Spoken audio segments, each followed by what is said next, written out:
Jaxxon is now having one of the biggest sales of the year. It's 20% off all men's chain stacks. Head to Jaxxon.com. When it comes to chains, I only wear Jaxxon.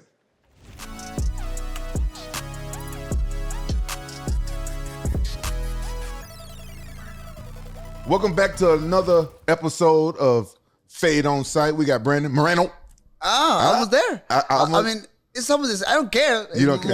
Moreno. But it's about like the Mexican and Spanish accent. Yeah, I was trying to do it with the Spanish accent. That sounds perfect because a lot of people say Moreno, like Moreno. Yeah. Like, that sounds weird, but I don't care. Yeah, I would get mad if people mispronounce my last name, but it's real easy. Jaxxon. That's Jaxxon. Easy. I think it's simple even for me. Yeah. Jaxxon. Yeah. Jaxxon. It's easy. So you've been so you grew up in TJ though, right? Yeah. So born and raised in Tijuana, very close to Rosarito. Before to start the show, we talk a little bit about it. But you said like, hey, let's save for the show. But yeah, you trained with my training partner with Martin Bravo in Rosarito. Yeah. He told me he was very excited every single time when he went to the gym. Like, hey, I trained today with Rampage, and he showed me this and that. So yeah, that was a good moment. Yeah, I had a training camp down there years ago. I can't remember how many years ago, but I'm gonna tell you, I loved it. You know, Rosarito, I rented one of those condos on the beach in the high rise, and I brought my quads. I brought them down, and because you could ride the quads on the street there. Yeah, of course. And on the beach. Yeah, and, they don't care. Yeah, they don't care. They don't care. I was there. I had that place for like maybe 6 months or a year because back in the day I had a manager from England. Okay. And he was kind of shady, so he couldn't come. He couldn't come to America. He couldn't come to the United States. So he set up in Rosarito. Okay. And so we just went there to see him and start going there and training. I met some really good people there. I got a lot of good friends there now. So I go there now and stuff like that. I mean, Rosarito is a small city, but it's beautiful. And the beach is clean, it's cool, all the restaurants and everything. And I'm not part of that, but the party there is very cool. A lot of people say that, so it's amazing. But yes, I'm from Tijuana, more in the north. It's the border with San Diego. Oh yeah. I've been to Tijuana a couple of times. I used to go there years ago when I first moved here. I was working in security in a Vietnamese bar, and the guys would be drunk, and they'd pay me to drive them to Tijuana so they can keep drinking and stuff like that. And then I went over to Asia. You ever been to Asia? No. 2-3 years living in Las Vegas. I moved after the pandemic. I moved to Las Vegas because all the UFC things were there, the sponsor and everything, the fights at the Apex. Yeah. That's why I decided to move there. But I mean, all my life, born and raised in Tijuana, and it's a very cool place. It's cool. I like, but tell me, is it dangerous though? Because my daughter just went there. Her boyfriend got family in Tijuana, and she went there to go to see his family's winery or something. Okay. And she wanted to spend the weekend, right? And I was like, I don't know about spending the weekend, going to Tijuana without me, because I like to protect my. But is it still dangerous or no? The thing is, I think it's the same in every single like city and every single country. If you're trying to find troubles, you will find troubles. You know. Yeah. I mean, I hear the news like, hey, Tijuana is the most dangerous like city in the world, whatever. But man, I mean, talking about my personal situation, I never got like a bad experience there. Right. I think Juarez is more dangerous than Tijuana. I almost got kidnapped in Juarez, but no way. Yeah. Wait, what? Yeah, years ago. How? I was there with one of my friends, Hector. I think he works for the UFC now. I can't remember his last name. My memory is really bad. We've been friends for years ago, and I met him through Tito. And we had some event there, and me, Tito, and a couple other fighters was there. And then his sister was supposed to take me to the airport when it was done, but the airport was in what's the border town? El Paso, Texas. Yeah, from Juarez. El Paso. Yes. Yeah. So she was supposed to take me to the airport, and he was like, okay, my sister's gonna come and pick you up at this time, and she's gonna take you. And I waited there, and my flight I was gonna miss my flight, and he said, whatever you do, don't take a taxi. But you know what I'm saying? I was waiting there, and it was like I waited there for 30 minutes later. Then I said, man, I gotta go. So I took a taxi, and the taxi cab driver, he spoke English.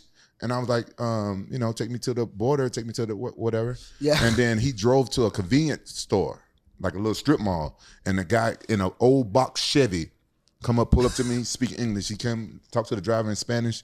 Then he looked in the back seat and he started talking to me. He was like, what's going on? What are you doing? I'm like, man, I'm trying to get out of here. I'm trying to go to the airport. He looking at me, see if I, looking at see if I got any jewelry on, and saying, he was like, how much money you got on you? I was like, man, I spent that all partying last night in the club. Man, I'm broke. I'm just going to the airport because I've traveled the world. I already know, and I'm from Memphis. Where I'm from is pretty bad, so I knew.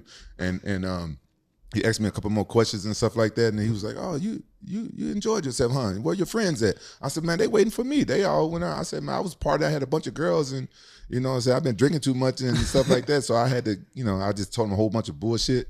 Then he said some more stuff to the guy in Spanish, and then he took me to the border. I was just real cool with him, real nice. But I felt it like if I had anything, I was probably would get robbed or kidnapped or something like that. I mean, that's a. I don't know if anybody really wants to try to fight you. Man, that was my first thought. Like who wants to have a fight with Rampage? He's like so big and so muscular. I don't know. I was in good shape back then too. I don't know. I kind of figured he probably had like a gun or something, but he looked real shaded. But the only thing that happened to me and TJ is, like I said, I was bodyguarding some Asian guys, and they was inside. This was before Hong Kong, whatever club. They was inside one of those clubs near that same area, and I'm just outside. I didn't mess around, do what they do. I was just outside hanging out and stuff. And this is my first time ever seeing like assault rifles, federale, with assault rifles, and they came and asked me if I had money. They're everywhere. That's true. Like they're everywhere. They made another kind of like how you say. Como Jacob, como en otro, como otra división, like another division. They call it Guardia Nacional. It's from the government, and it's separate from the police officers, and separate from the regular soldiers. Guardia Nacional. They are they have like a white costume. And they have like a rifles, everything like that, and they are everywhere. That's insane. That's actually new for this new government. Oh, this was about 20 years ago though, when this happened. It was very intimidating, and they pat me down looking for money, but I had already heard about it. I put my money in my sock, so they didn't check my socks. That's a good one. But man, again, I never had a bad experience. Maybe if you talk with another guy from Tijuana, he has a whole different history. But talking about me, and for me was like I started training at 12 years old. So when I started growing up, everything was like the school, gym, and that's it. Maybe a girlfriend, or maybe be with my friends, or a tournament every weekend, and that's it. All right, I'm glad to hear that, because I like TJ every time I went there, so I want to go back. The food is delicious. It's good. Yeah, I think it's a good comment though. Like you could find trouble anywhere you go, if you're looking for it. Yeah, somebody was telling me when I moved to Vegas, like, oh, it's a good, it was a good move. You come to Las Vegas because Tijuana is so dangerous, and he started to piece fuck with a lot with Tijuana, like. Shut up, man. Don't talk about Tijuana like that, man, because if I want to find troubles here in Vegas, we'll be the same. Right, because that's your home. That's the pride. That's the pride. That's the fighter spirit in him. Don't talk about my city like that. 2-3 comments like, it's fine, okay. But no more. After that, like, you can stop. Easy. Yeah, can't talk about I mean, you have a lot of pride for your city. You're also one of the first to ever be, a UFC champion as a Mexican, right? Yeah. And in the same year, then those 2 or 3 other Mexican, champions. What's the relationship like with those fighters and yourself? What did that feel like, becoming like the first Mexican UFC champion? Yeah, for example, with Jair Rodriguez, he got the interim featherweight title. We trained together in Jaxxon's MMA. That was 2014. We trained there I was there like 5 months. He spent 1 year training in Albuquerque. For a development program from the UFC. So we meet each other there, and we train together, and we connect very well. And since that moment, we start to follow our careers, and that's it. For example, Alexa Grasso, she's fighting coming very soon. The rematch against Valentina Shevchenko. I meet her in Tijuana. She went to the gym. I was training there before. We trained together like a few months there, and I met her. I've been following her career, and she's doing amazing things right now.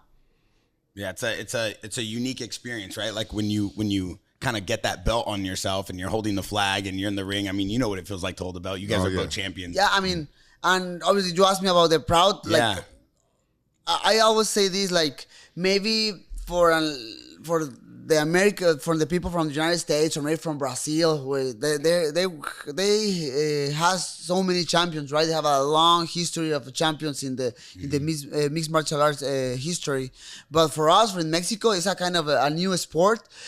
And I remember when I won the title the first time, I mean, everybody got nuts. Like, wow, that was impressive. You know, I move a little bit the needle in my country. And then this 2023, was insane because then came Jair Rodriguez, and then Alexa came with the title too. So that was very cool. At the same time, it's a kind of pressure, you know, because everybody's watching you like, hey, what happened with you? Hey, you can't lose because we believe in you. And you can start to feel that kind of pressure. Yeah, that's a lot of pressure. But I don't know.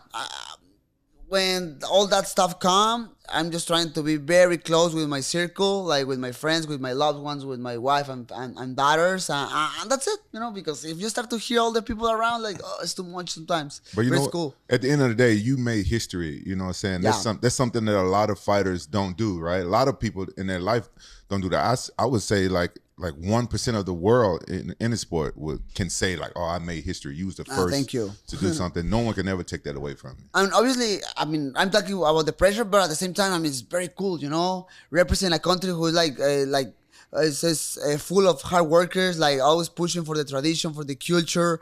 And I mean, we are good in combat sports, you know. We have so many Mexican champions in boxing, for example. Just the mixed martial arts is a kind of new sport for us, and we just need to keep working. And I believe we can do a lot of different good things in the future. Just we need to be in the same path. Did they give you a parade on the key to the city back home? They wanted, actually. You know what is the thing? Right now, I'm like working so hard, like traveling a lot, and at the same time trying to be always in shape because you never know when is the next fight. But yeah, actually, the government from Tijuana wanted to give me the key of the city or something like that. But we need to do a schedule to do that in the future, right? Yeah, right. Yeah, make sure that's right. a big thing. My city did that for me when I won the belt. They gave me the key to this. They didn't give me a parade, but they named a day after me. I don't remember what day, but one thing they did, they introduced me to Beyonce. She was doing a concert there, so I met Beyonce. This was way before, you know. Oh, really? That's cool. Back 2007, right? 2008, before she married Jay-Z. Okay. Back when I used to have a crush on her. Nice. But then she married a dude with the big ass lips. I was like, oh, how she go? But then I found out he's a billionaire. And then I was like, okay. I mean, that's very cool. Again, the first time when I won the title, one of the first interaction I have for the brand and, you know, the activities, I won a soccer game of the national team of Mexico. Oh wow, yeah. And I meet a lot of like influencers from Mexico, like famous people, you know, from my country. And, you know, the first time is kind of special because you remember watching them on the TV and whatever, and then you can like share the place with them. That's cool. Yeah, one of our main athletes, Julian Araujo, plays on the Mexican national team for soccer, and now Julian Araujo. Araujo. Yeah, Let's Araujo. go. Yeah. I said it wrong. How do you say it? Araujo. Yeah, see, that's nice. That's a nice accent. That's hard to say. Yeah, that rolled off. I'm not even gonna try to say it. I don't got a good accent. Yeah, but I got a raspy voice too. Probably gonna get called out in the comments because I can't say the name right. But he played on the Galaxy and then he got traded to Barcelona. Okay. And you know, he plays on the Mexican national team. He has so much pride for Mexico, and he's always like, "Yeah, dude, you know, we need more fighters. We need more." So it's cool to see the interaction between the fighters and the team. How like everybody kind of unites because you're uniting under one flag. You know, yeah, it's not one sport, it's one flag. For example, talking about obviously soccer. Soccer is like a team, right? Like the 11, like 17 guys of the team. Maybe sometimes for us it's like kind of like a long sport because we are at the end we are going along to the octagon to fight with the other guy, with the other killer. But out of that, you know, with the team, with the family, with the fans, we can do that kind of connection. Yeah. What do you do to relax? Like when you're not fighting, what do you do to like? You seem like a pretty happy, joyful guy. It seems like, you know, it doesn't look like you're a killer right now. Like you're excited for life. You know? No, I mean it's a switch. It's a switch for the fight, you know, or maybe it's a switch for the trainings. But when I'm out of the gym, I'm just trying to be relaxed. And I'm a nerd. I You're love what? I'm a nerd. A nerd? A nerd. Completely nerd.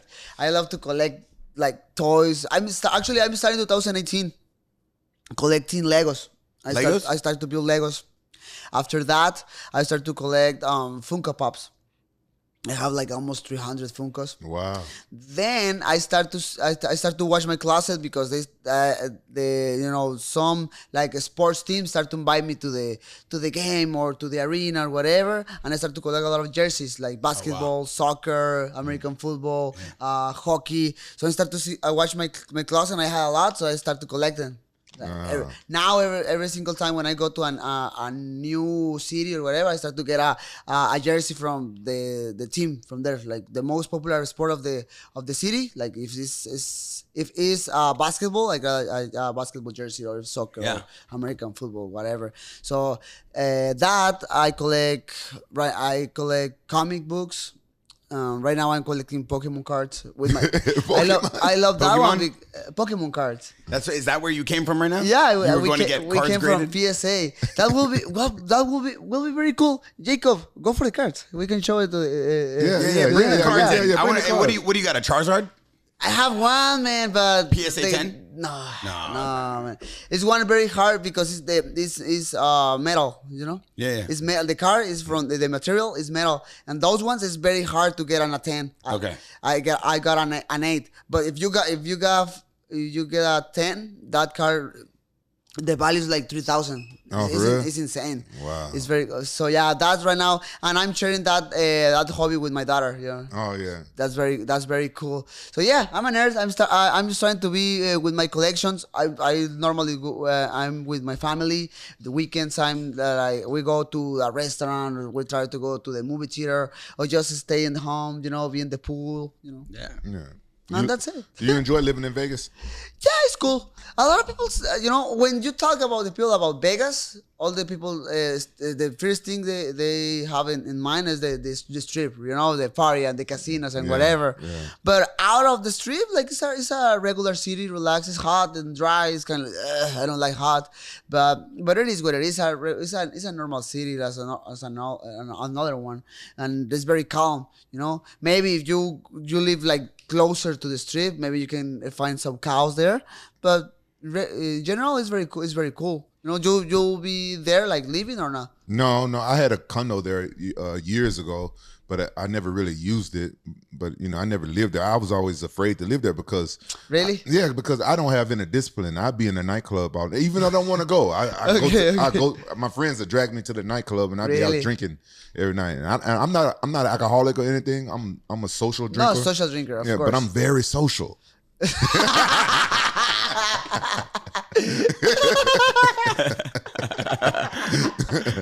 I was always scared. I was always scared to move there. But I had a family young. Yeah, of course. And so I had kids and stuff young, and so I couldn't really move and go nowhere like that because I wasn't with their mom. I didn't. Okay. I didn't. I was. I understand. I understand. You gotta stay close to the kids. Yeah, and actually, I don't know. It is maybe it's a little bit out of the thing, but the system of schools are a little bit not the best. Oh, really? But we moved to another home recently, and we found in Vegas. Yeah, in Vegas. You don't think that schools are too good, huh, for the kids? No, in general, no. Why? But before the qualification, how do you say in English? Yeah. When we moved in 2021, January 21, and the school was like so, but we spent there like a few years. But we moved to another area with a really nice school. It was really cool. Come on, man. Yeah, let's see this. That's cool. That's cool that you actually, spend time to understand the school system for your kids and kind of get like an understanding of what they're going to learn. And that's like good to understand because school systems are unique. They don't really teach you a lot of things that are practical. So, man, you say we came from PSA. It's very close from this area.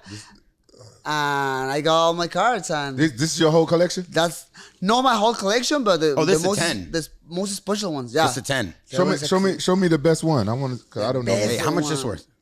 I don't know nothing about it. It's a holographic 10. For example, this one, I bought a little package for like $40, and I thought that one, but that one is PCA 10. I find it in eBay for like $400. What is this? It's Pokemon. You know about Pokemon or no? Do I know how to play Pokemon? Yeah, I grew up playing Pokemon. Oh really? Yeah, not really. But you can play with the cards, though?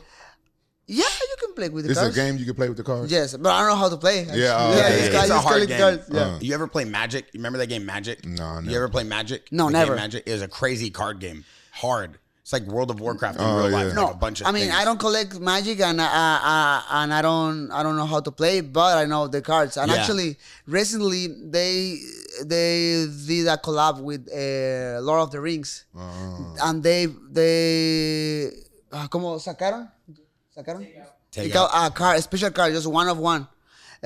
With the ring of the Lord of the Rings, and all the people was crazy. And I think like a famous rappers started to trying to find the guy who pulls the card because it was just one in the world.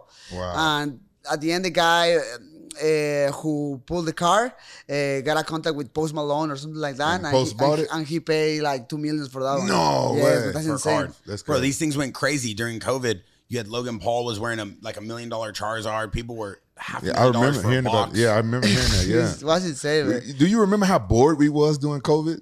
You know, if you got money, you go pay anything to do. Did this start during COVID? No, I started recently, Recently. like 3 or 4 months ago. I started with my daughter to collect Yeah. it. But yeah, I know recently Yeah. after pandemic, it Yeah. started to grow everything. Yeah. Yeah. These are crazy. It's like a Velociraptor Rex or something holographic 2022. Yeah. It's got to be worth something, right? I don't know this one. Maybe in the future, but this one is like 400 in eBay. And I don't pay nothing for this one. You got it for free? I mean, not free, but I bought all the box like for $40, and I started to pull cards. And this one was there. And then you put them in the plastic thing yourself? You put it in there? Yeah. No. PSA do everything. Oh, they do it for you. Okay, They do, now I yeah, they understand, do all the, and they put the qualification and everything. Yes. Oh, okay. So how much do you think your whole Pokemon collection is worth? Right now? Yeah. Man, you have a good question. Wow. I don't know. What do you think? But Manager, what do you think this Pokemon collection he is worth? doesn't know nothing, man. No? He has 7 cards of the different like EVs. Yeah? And Oh, yeah. one that's like a 9. Okay. The other ones are all 10. That we asked the guy because it's like a series of cards, right? Yeah. So it'd be like if you sold like a specific series of Jaxxon rings. Yeah. Right? Like, and you can only get those 7 rings. Yeah. He has all 10s, but one 9. The guy was like, yeah, I'm easily over a grand. $1,000. Yeah, easily. What's that thing? This is one of those collections. What do we got here? So one Pokemon has a lot of evolutions. What is that? That one was one of the evolutions. Rampage, what is that thing? It's a Japanese one. That's all I see. Yeah. It was Japanese. Yeah. Ah, Rampage new. yeah. I know Japanese when I see it, but I can't Yo, read you it. got all kinds of things in here. Like trinkets just keep popping out of this thing. Oh, you got a pink one. You got one that looks like a bunny and a saber-tooth tart. This one has a penis. What? Let me see Of that. course. That's a male. That's a male. He had like 2. Let me see. Let me see. Oh, you right. Oh, you right. Oh, yeah. Oh, that one's like straight, and then that one's like Oh, not yeah. so girthy. Look at that. You see the bend? You see the bend? That's crazy. So you just collect these, and this is kind of like one of your hobbies. Yeah, exactly. That's man. cool. It's good. It's good to have different things that kind of allow your mind not to think about fights all day, huh? Yeah, man. But at the moment when I need to fight, I need to fight. Yeah? I have to, and it's like I said before, like it's like a switch. It's a switch. So when that switch turns on, let's talk UFC real quick and MMA and you training. In 2018, obviously you got cut, and then you came back and you became the champion, right? Yes. What's the video? What were you watching before he came in here, Rampage? Oh yeah, how does he say? I like when you said when you manifested that you was gonna be champion. You know what I'm saying? Yeah. That's Man, powerful. That video is actually more famous than me, man. It's insane. A lot of like famous people use it. Yeah. In the TikTok videos and whatever, and it's insane. I remember when I went to a kids BJJ tournament with my daughter. Was her first BJJ tournament, and I went there and. One kid with his grandfather or his dad, whatever, came with me and very happy, very excited, like, hey, can I get a picture with you? And the parent was like, what the fuck is this guy? Like, whatever. Like, yeah, take a picture with him. Like, he came with me and like, let's take the picture. And that's it, no? But then they walk a little bit, but like still close and start to hear, like, hey, who's that guy? Oh, he's the guy of the video, like, and then the parent gets so excited, like, oh, the guy from the Maybe Not Today, oh, come on, let's get a picture. Like, yeah, I'm the guy of the speech, and that's it. Yeah. Fuck the belt, fuck everything. Who cares about the belt? I'm the guy Yeah. of the speech, and that's it. But yeah, man, I mean, It's the best speech though. Yeah. It's the best speech. You made it happen. It's simple. I think it's a very simple speech. The only Let me magic. hear it. Let me hear the speech one time. I need it for motivation. Give me the motivation. Yeah, so let me tell you all the Yeah. history was 2017. I fought in Nashville against Dustin Ortiz. I submit him after a high kick in the head kick. I got his back and I got the rear naked choke, and I was so excited because the first round was insane. He take me down every single time. So second one I was like, hey, let's put pressure on this guy, and I won, right? So I think the one was Brian Stan. He came with me and with the microphone, and I say that like, hey man, like maybe not today, maybe not tomorrow, and maybe not in next month, but I mean only one thing is true: I will be champion one day.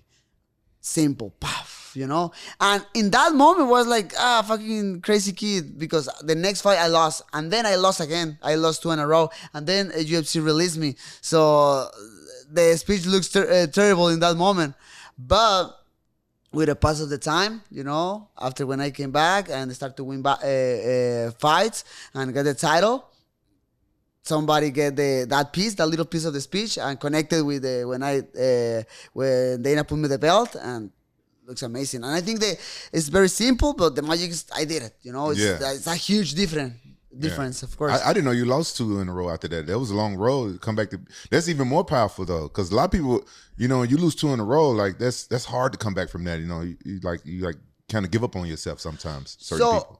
I mean, I lost 2 in a row, and maybe because I fought against like tough opponents, but maybe they will be able to let me in the organization. The problem was they wanted to cut all the division in that moment. You know, they had a lot bad times, like, you know, Demetrius Johnson being so dominant but never connecting with the people and whatever. Mm-hmm. So they wanted to cut all the division out. So my head was very easy to cut because I came from 2 losses. So that's why. Mm-hmm. But yeah, like you say, like, I don't know how, like, a lot of people ask me like, hey, how you did it in that moment? Like, man, I don't even know. I'm just trying to be in the present and trying to go forward, you know. Like, don't think too much about like what can happen in the future or whatever, because I need to work. I just need to work and get a new fight and get better and improve my skills in the gym. When you got cut from 125, and obviously they were trying to get rid of that division, did you ever think to move up to 135? Yeah, I proposed that. So in that moment, I had people working with me, and I talked with them like, hey, I talked with the matchmakers like, I'm ready. Like, I'm ready to fight like 145 if you want, but just let me there, because I knew it. I can show more in the company. Just I had like 2 bad moments, you know, in the octagon. Rampage, of course, you know, when you don't feel it, you don't feel it. And it's in our sport, it's terrible because, and I always put this example: if you are part of the team in soccer or American football or whatever, and you have a bad game, it's fine. Next weekend you have the opportunity to play again. But for us, it's like one loss is like you go down. Yeah, it's insane. You're only as good as your last fight. Exactly. Sometimes you got to prove yourself. Your next fight. How much do you walk around at if you was going to go to 135? What's your normal? In that moment, my weight was like 142, 143. Oh, okay. Yeah, I was like nothing. I don't want it to go to 135, but the moment ask for that, you know, to myself, like, man, if you have to go to 135, do it. I don't care, you know. I need to feed my family. Will you ever do one of those boxing matches that the other fighters are doing? That's my goal. I mean, right now you want to box? Yes. Really? Yes. I mean, one day I asked Capetillos, like, hey, be honest with me, like, be really honest. You think I can do something good there? And like, man, 100%. Like, you can box for sure.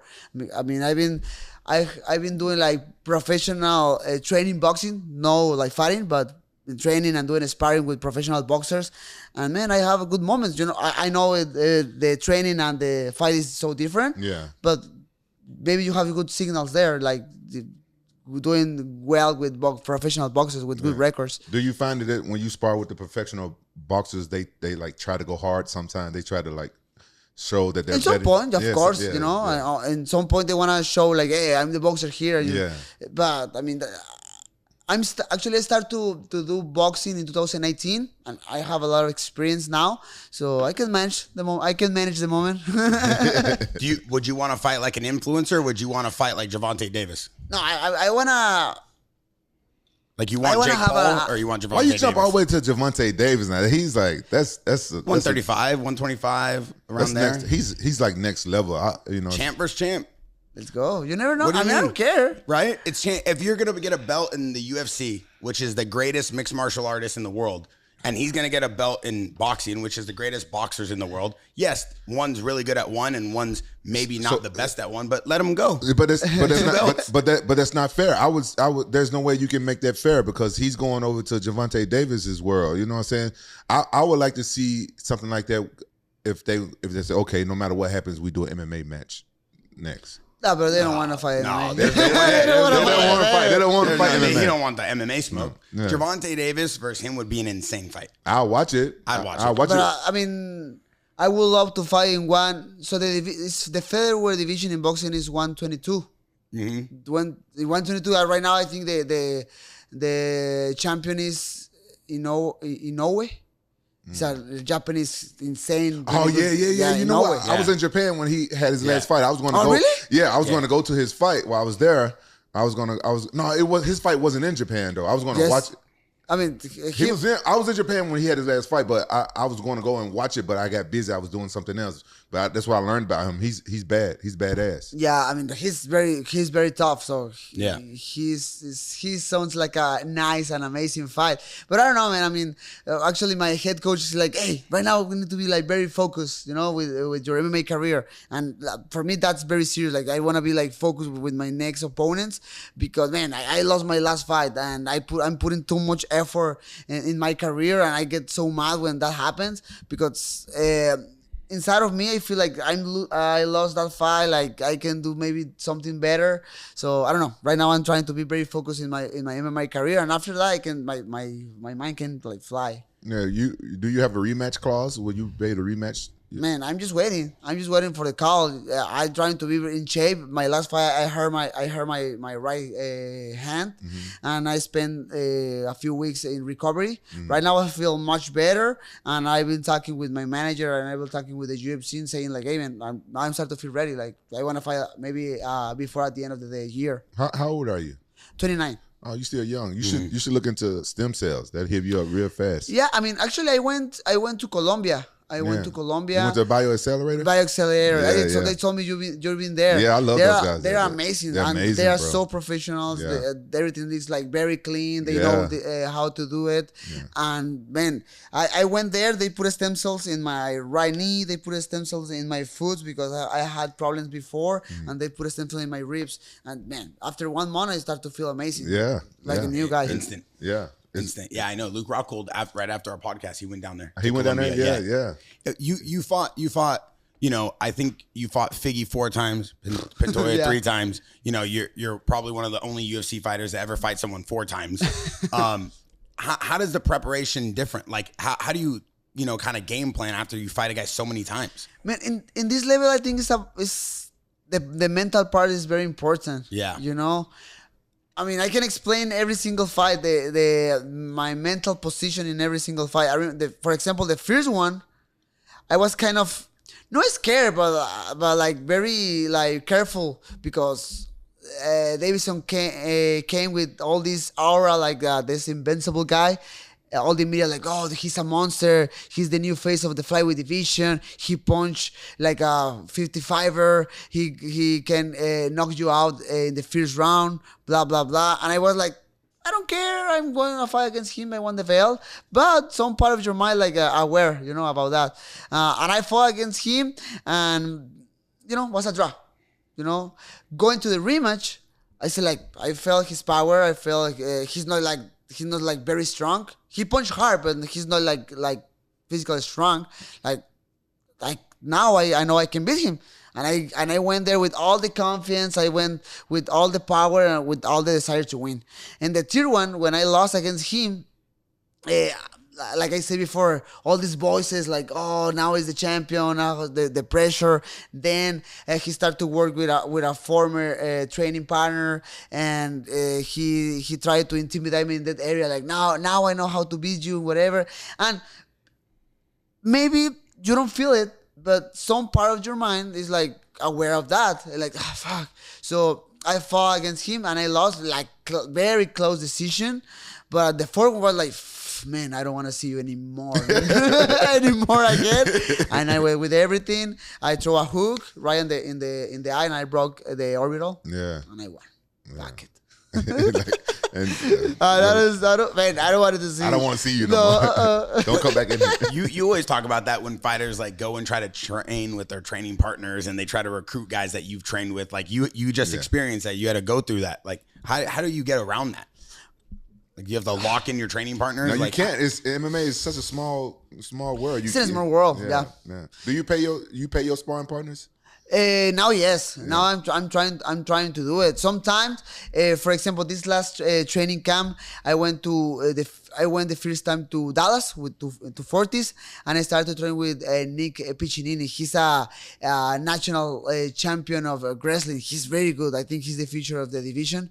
But my coach was taking care of everything, because I was getting like physical therapy there. I was getting like strength and conditioning, but my coach was getting care of everything. And obviously I pay him and he pay everything. It gets expensive. Yeah, of course, it's expensive. But yeah, I mean, something like boxing, you say like, hey, go maybe this is sparring. For example, my sparrings in boxing, I pay him separately. Yeah. Yeah, when I went to the UFC, I started paying my sparring partners. I wasn't paying them when I was fighting in Pride. I wasn't making that much money, but some of my training camps and when I was fighting the UFC, it cost me like $50,000, $100,000 sometimes because I pay my sparring partners. But when I pay them, I be trying to knock their ass out though. Yeah. Yeah. Like for real? Yeah, for real. Get my money's worth. She. I guess it's a different world though now because of social media though. Everybody's kind of always trying to get the edge, right? Like I want to pull your guy and then tell you on social media I got your guy. And like Rampage say, I mean, mixed martial arts is a really small world, and I mean you can train with somebody today and you don't know what he's doing next 2 months, and maybe he's training in the other gym where this is your maybe next opponent. Yeah, that's why I pay him too as well. But I was joking. I don't be trying to knock out my sparring partners. I don't because you pay you knock them out. You lose a sparring partner for a while. But I pay them. It's almost like paying for loyalty as well because a lot of fighters won't pay their sparring partners And then they'll go somewhere else. Yeah. So like, why they gonna go train? Like say. He has this one guy. He's really good for a sparring partner, and he knows, Brandon and his opponent, like where he's going to go. He's going to go train with the guy that pays him. Yeah, it sucks. Where's home court right now? Where's your home gym? Where are you training most of the time right now? Just only in Vegas? Yeah, I mean, like I said before, right now I'm training with a small group in Vegas. My boxing coach is there in Vegas. My wrestling coach and my head coach go there and train with me sometimes. And the same with my Muay Thai coach. He's from Vallarta, but he got some seasons when he come with me. And when it's time to start my training camp, the plan is to go to Dallas. Oh, and stay there. And stay there, at least 1 month, You have your own private gym in Vegas? Yes, I mean, it's not my gym, but it's my management agency gym. So they build this all these infrastructures with the mats and everything. It's very comfortable. We don't have like a crazy space or heavy bags or whatever. We have the mats, the wall mats, and it's perfect. You have a cage in there? No, we don't have a cage yet. Maybe in the future. Right now it's perfect for us. Just the mats and the wall mats. We can do everything there. When I have the fight and I need to feel the space of the octagon, we do like this. For example, the sparring sessions, we do it in the Performance Institute. They have everything there. Just we're trying to avoid to go in the mornings on the afternoon because all the people, all the fighters, and a lot of eyes. Yeah. And maybe when you start to go more and more attention, the fighters are putting attention on you. So we're going when everything is close. I don't feel like the cage is 100% necessary 100% of the time because when I was fighting in Japan, I was training in a cage but fighting in a ring, and so for me it didn't matter. It's like it's fight, and I always had like a little small gym, like Hans Molenkamp. You know Hans, right? Yes, of course. Monster Energy. He built me my first private gym in Big Bear. Okay. And but he rented out like a little small space, and I trained up there for years. I didn't have a cage up there, but we did like put like a wall, like a cage wall, Yes, like a yes, square yes. wall, just so you can feel it. But it was mostly mats and bags. I don't feel like it's 100% necessary to train in a cage every day. I remember when I started doing this, I did it like that. Yeah. Because we don't have like enough like money or researches, you say? Yeah. Resources, yeah. To get like on a cage or whatever. So we train whatever, like in a little mat, and that's it. With the passage of time, maybe you start to get more access to all these benefits, and you do it. But yeah, sometimes if I have to do a training camp without like the octagon, I can do it. I don't care. Yeah, it's like a journey. Like when you said that, it reminded me about when I first started out too. It's like a journey. Like you start off, you don't have the best of everything, but then it's like, you grow with it. In that moment, you don't even care about that. You don't even care like, I want the most luxury mat or the most luxury octagon. Just right there trying to kill your partner. No, just kidding. I don't care. As long as the gym don't smell like feet, I'm happy. Let's go. But I mean, when it comes to training in a cage, like for MMA, obviously the UFC has a cage. You fight in the UFC. Do you practice a lot of technique on the cage? Sometimes, normally when I'm out of camp, I'm just go to the mat and I do my stuff, my drills, my striking drills, my jiu-jitsu drills, my wrestling, whatever. Just when I'm close to the fight, like maybe 1 month before, I'm trying to use an octagon just to feel the space, just to give to get comfortable. I'm trying to do all this mental game, like I'm trying to put the el ruido, ¿cómo es el ruido, Jacob? The rhythm. Ruido, no ritmo. Oh, sound. All the sound, like the crowd, in the speakers, and I try to simulate the fight, like. You put speakers on? Speakers in the gym. Wow. You ever do that? Or the music? No, he puts on speakers like for people in the crowd. Yeah, like. Oh, I never That's did that. crazy. It's just about the mental part. That's a crazy mental trick. I have like 2 or 3 fights doing that, and I feel like works because you can feel a little bit the nerves, like, oh my goodness, I'm gonna do the fight right now. You still get the nerves when you walk in the ring? Oh, 100%. Really? I think every single fighter feel it, It never goes away? With just one fight or with 20 fights, you feel it. I don't know. It goes, for me, I've been fighting for 20 years. It goes down a little bit though, but it does depend on who you fight. But for me, that's why I got worried, because I wasn't getting as nervous anymore. I think it goes down just a little bit. Okay. Over 20 years of fighting. I understand. I mean, I think just the difference is with the experience, the way how you manage all these nerves, because before I remember my first amateur fight, myself in a corner in a plastic chair, like so nervous, like my goodness. But now it's like, yes, I'm nervous, but I'm ready to rock. I'm ready to do my job. Yeah, the more fights you get, how many fights you got? Professional one, like 30, 31. No, 30. That's still a lot of fights. So, so wait till you get like the 50 and stuff like that. You're still going to be nervous, but it's not going to be as intense. I know you notice it's not as intense anymore, and that's what I was worried about. Like, cause But you feel like zero, like nothing. It's been times weird times. My first 2 times fighting Vanderlei, zero nerves, and there was bad fights for me. The first time I fought him, I had just fought Chuck Liddell 45 minutes before. So when I come back out to fight him again, no nerves, and it was weird to me. I was like, wow, I'm not even nervous. Then I get my ass kicked. Then the second time I fight him, it was the time when I turned real religious. I went through like a real religious awakening, and I didn't know what was going on. Then I went out there and fought, and I wasn't nervous, and I got knocked out. I'm like, what's wrong? What's wrong here? Yeah, I mean, and at the end of the day, this game is weird, man. Did the nerves give you an edge? Yeah. Is that what it is? Yeah. You feel like the nerves give you an edge, keeps you sharp? Yeah, be like aware, like everything, like be ready, like focus, like okay, I have a fight. Somebody's trying to kick my ass. I need to be prepared for this. It does. It really does.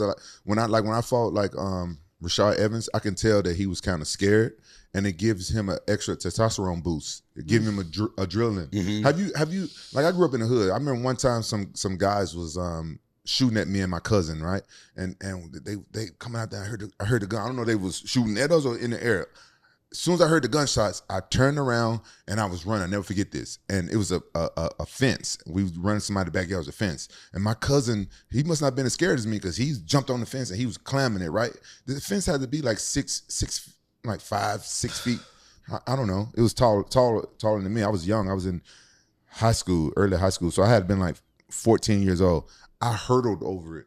Like I didn't even have the to adrenaline? The adrenaline was there. I heard over you. You guys heard about stuff like if a car back over a woman's daughter, she can pick the car up. Yeah. You get that. God designed us that way, right? So even with fighting, like if you scared, you go out there scared, you strongest. That's why I hate fighting people that's scared, because if they're scared and you just nervous, they're a little bit scared than you. They have a little bit more adrenaline than you. Yeah. That's insane. I mean, it's a different mentality too. You're fighting someone. You're not playing basketball or football. Like you could die in the You're ring. fighting. You know? I mean, Yeah, you're it's a fight. Literal like fighting with the other guy. yeah. Like you might break your face. You know what I mean? Yeah, yeah. Things are a little different than just trying to. I never thought like that though. I Yeah. never thought like, oh, I might hurt my. I don't know. That never went through my mind. Like, only thing I remember was going through my mind, but my little doubts before my fight is like, I didn't want to get embarrassed. I didn't want to like let my coaches down. And there was anything for my own safety. You ever think like that before? No, actually, I never think about me like, oh, I can break my face or my whatever. And now Rampage is saying the same. Like, you never think about you. You don't want to be embarrassed. You don't want to fail to your people. You don't want to fail to your family. That's the most normal feelings. I think so. Yeah. With the way social media is now, do you think that now, because everything gets amplified how it was in the past, that it just adds all that extra pressure on you? Man, 100%. You know, Because everybody has access to you instantly. So, man, everybody has the access to put whatever in social media. You know, and your mind amplify everything, because when some people throw some hate to you in social media, it's not the most part of the people. You know, it's like a little percentage. Like if you find 100 message in a post, in an IG post, all the comments are like cool, but maybe 2 or 3 are from haters.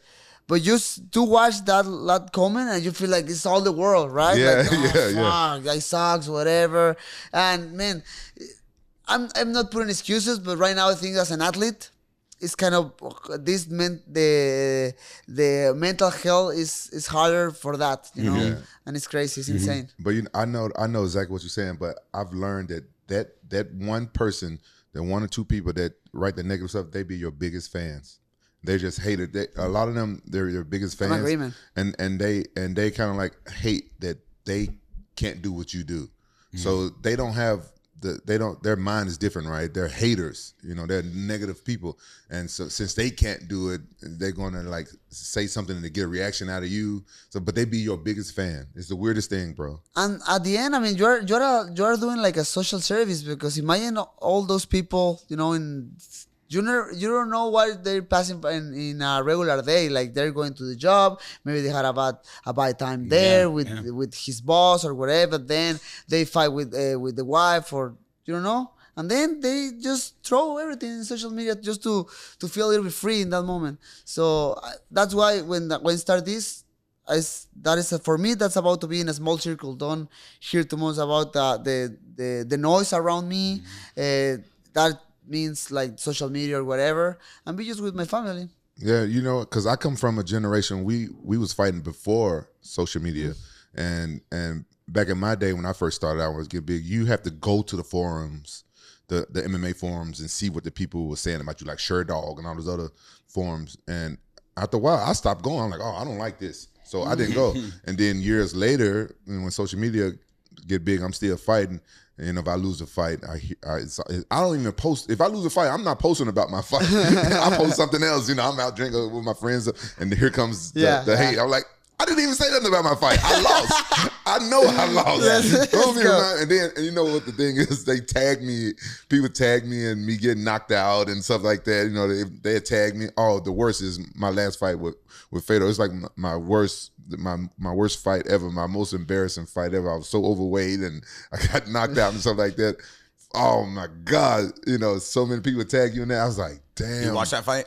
Man, I mean, Yeah, better not. You know, it's, better you not. know, It's it's part of the old journey, news. man. It's part of it. Old news. It is what it is. Like I have to own up to it, even though you know it's like my most embarrassing, you know, saying performance ever, and I have to own up to it. Like I said before, a lot of people thought I threw the fight, Yeah. and people don't know that I was just unhealthy and I should have just backed out of the fight. But that's what I get. That's what I get for not backing out of the fight and just still going there and fighting. So you just gotta be careful. You gotta be mindful of that, because like I said, I come from sport before social media, so I don't. This be in the back of my mind. I don't think about that.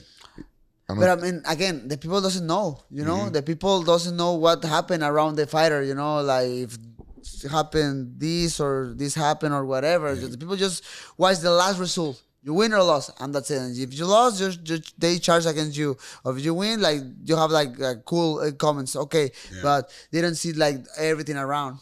Yeah, it's a cool world that we get access. Like, I'm not a fighter, I'm not a professional fighter, I've never been in the ring, I can't go in the ring, I can't do what you guys do, right? A lot of people always ask, hey, who's the guy in the middle of the podcast? You know, I own the Jaxxon brand. I've been best friends with Rampage for 10 years and I love MMA.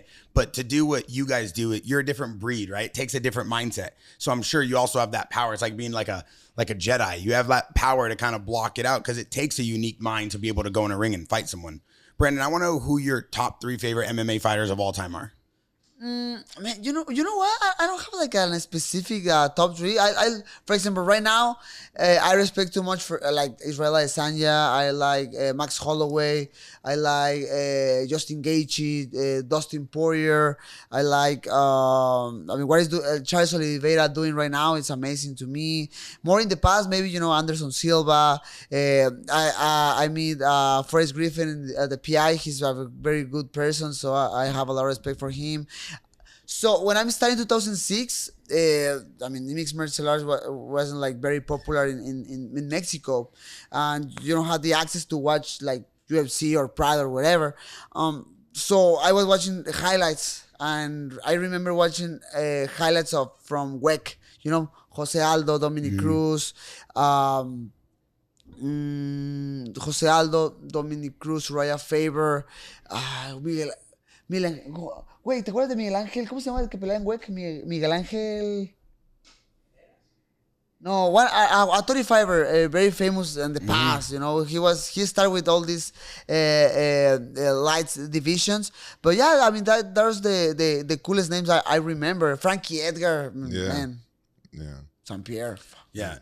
But did you grow up loving, was there someone that inspired you to become a fighter? No, because I don't have the access to watch UFC or you just wanted to Pride, fight. or in that moment was Strikeforce, still WEC. I was watching just highlights, you know, and I get love from the sports. I mean, when I'm trying to find a place for training, to do something after the school, I was trying to practice.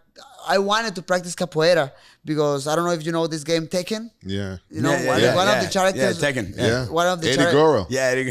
Yeah. Man, I love to use that character because he was amazing, you know, with the moves and the everything. So I was trying to do capoeira for that character, but my parents never find a nice place in Tijuana. But this place, MMA place, was close to my home.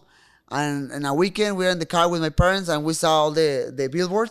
You know, like in that moment, I don't know if you remember. I mean, in Mexico, the name was like Vale Todo, like Valeturo from Brazil. Oh, yeah. You know? Yeah. Vale Todo. Marco Rujas, Ballet. Yeah, Like- Marco Ruas. Yeah, just in like in Spanish accent, like Vale Todo, Yeah. kickboxing, Brazilian Jiu-Jitsu, wrestling. In that moment, I don't know nothing of those sports. Like, what is BJJ? What is wrestling? What is kickboxing? So my mom got the number. She got the info, and I start training the next Monday. And that's it. I start to love the sport. You know, and that was my first sport. I don't have like any background of nothing. So More. you learned mixed martial arts Yes, first? yes, At the same time? everything. I remember Monday kickboxing, Tuesday jiu-jitsu, Wednesday wrestling, and jiu-jitsu Thursday, and kickboxing Friday. What was your favorite art as you learning all three at the I same had time? seasons. I had different seasons. I start with Brazilian Jiu-Jitsu, then with kickboxing, then with Brazilian Jiu-Jitsu again. I start as an amateur with kickboxing. Then I stopped with that, and I started to do a lot of jiu-jitsu tournaments. I had a little season of wrestling, and something like that. And then I turned like as a professional, and I started to do everything. See, together. he stands out from like a lot of things. Like Bear brought it to my attention that some people misunderstand when I say like most of the new fighters are fans, and I do have to clear it up. Like when I say that, it don't mean that I don't like the new MMA fighters. I don't mean I don't like MMA. It just mean that a lot of guys from my generation. I'm like the second pioneer. There was I came right after they added rules. Okay. So I'm like the second wave, and it was just different. Like I didn't know much about MMA. I just started getting into it, but the new generation, a lot of them are fans. They see it, they fans, then they start going and training. And for some strange reason, some people take that like negatively. I'm not saying I love MMA. That's why I want to do this podcast. That's why I'm getting my son involved in it, so I can keep being involved. And I just want to clear that up.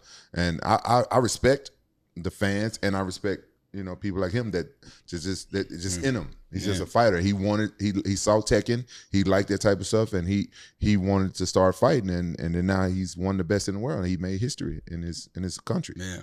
It's unbelievable. I mean, I think a lot of people too that watch MMA, right? So, some people say, oh, I watch UFC. Like UFC is like saying I watch NFL. But some people say like, oh, do you fight UFC? It's like, no, that's like saying, do you play NBA? Like, yeah.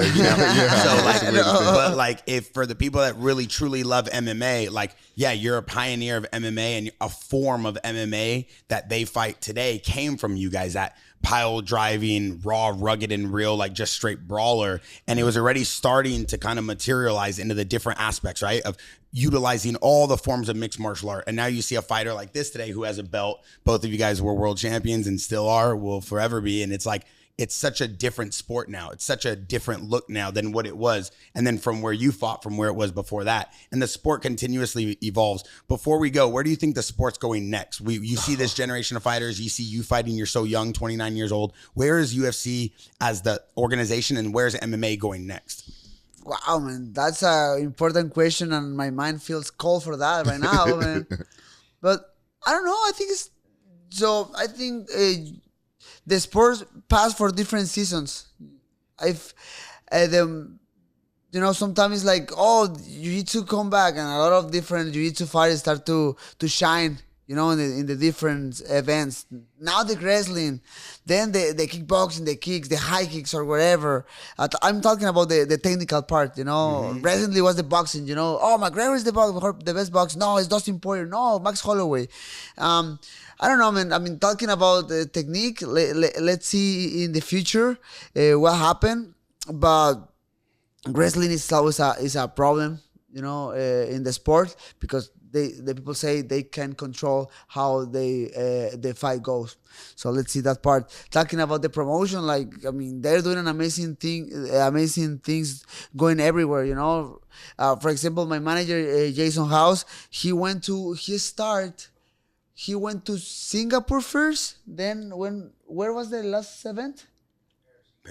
He went to Singapore. Then he flew to Paris. Now I think he's going to Australia, and then he came back. So I mean, right now UFC is doing insane things about that.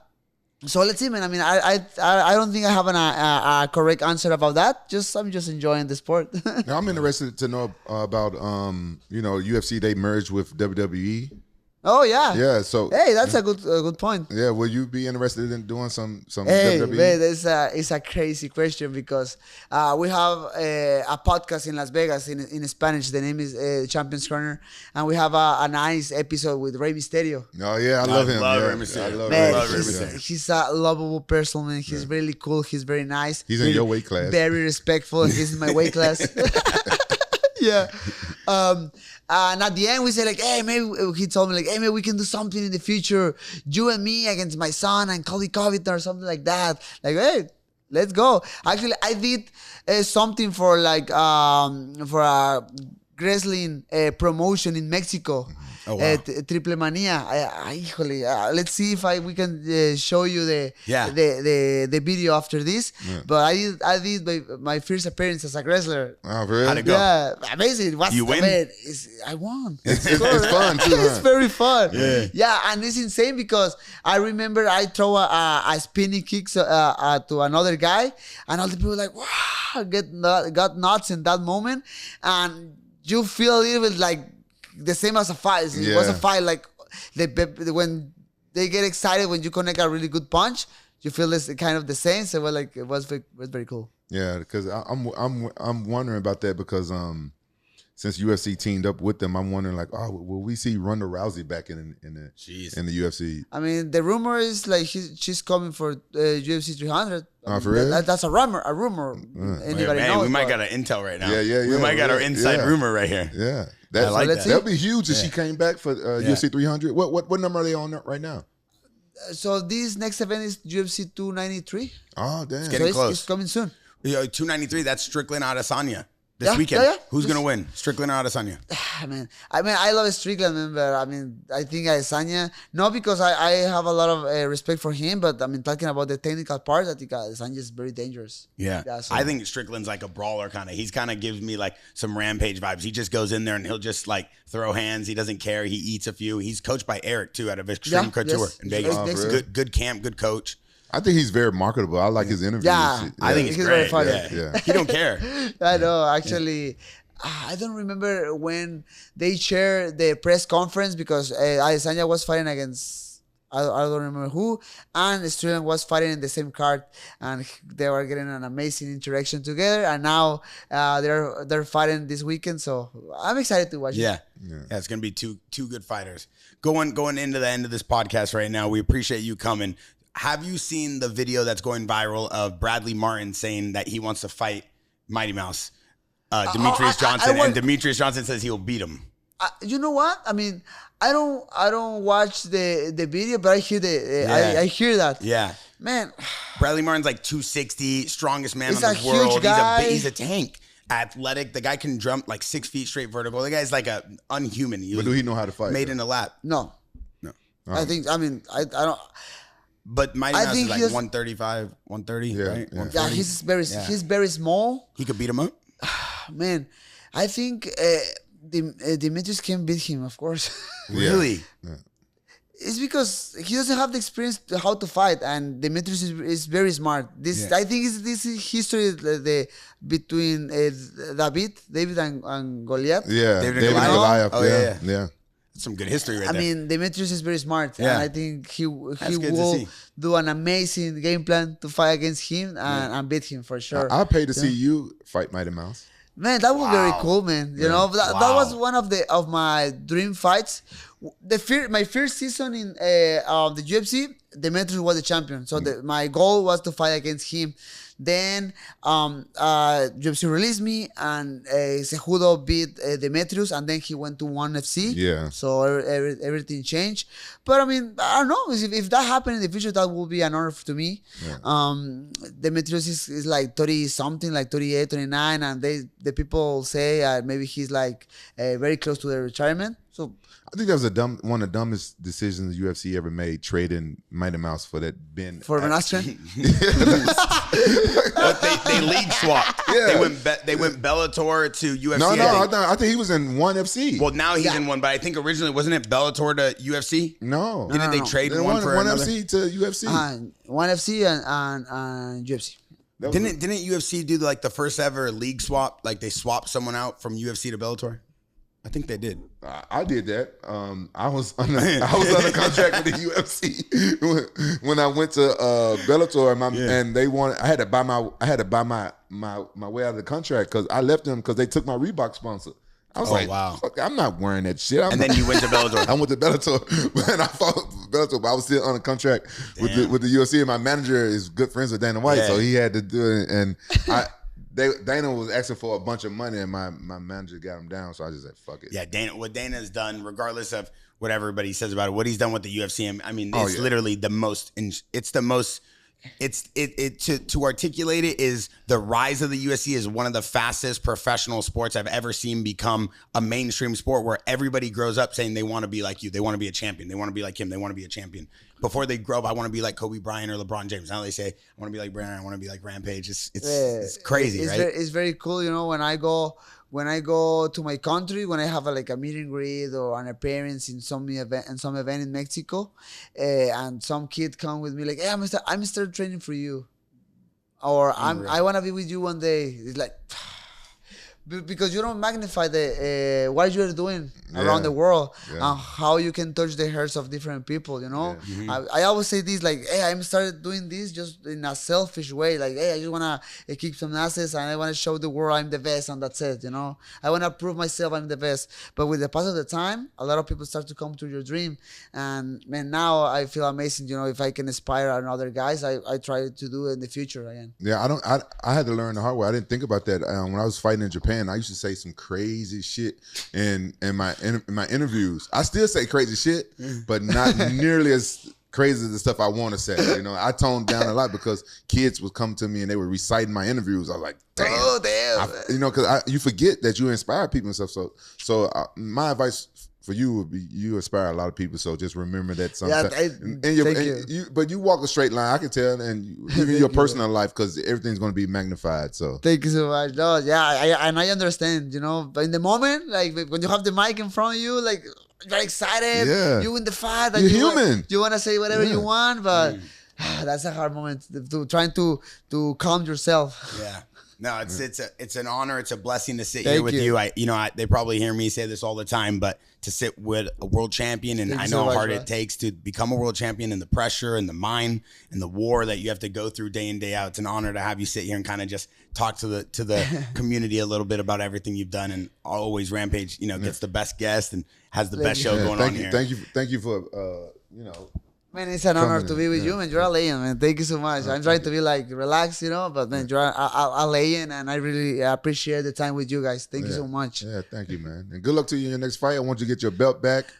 Man, so I mean, I can't say nothing, but something good is coming. Something good is coming. Here. Yo, cut that and make that the intro. Something good is coming, huh? No. I mean, I can't say nothing, but something good is coming. I gotta fight before the end of the year. So when do we announce it? When can we announce it, manager? Oh, damn it. So okay, it's coming. It's for the best. Yeah, for the best. Good. Yeah. God's timing. Yeah. All right. Once again, it's been Fade on Sight. We got Brandon Moreno. Let's go. Yeah. Thank you. Hey, thank you for joining us. I hope you guys enjoyed this episode. Bear is the man. We want to keep bringing y'all the best and the baddest, and we're going to keep doing it.